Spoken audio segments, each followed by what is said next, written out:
Once upon a time, there was a gentle grandmother named Joanna who lived with her family in a bright little robot village. One strange morning, something impossible happened. Joanna began to unravel.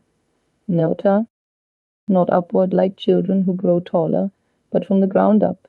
Her toes, her soles, and her ankles slowly became threads.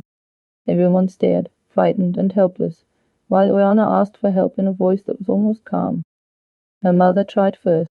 She knitted new legs and tried to sew them back on. But the harder she worked, the faster Joanna unraveled, and the knitted legs no longer fit. Then Joanna's daughter thought of an expensive hospital far away, where famous doctors might save her.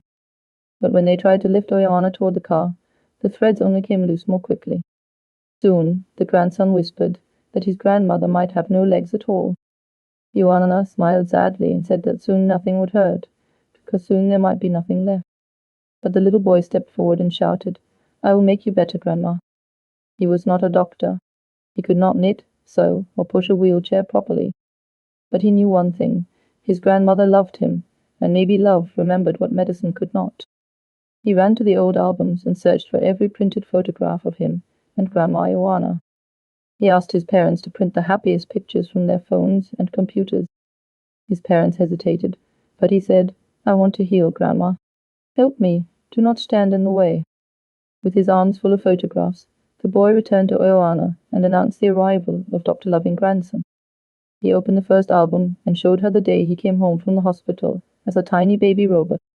He showed her how she had washed him, dressed him, wrapped him, and laughed when he made funny faces.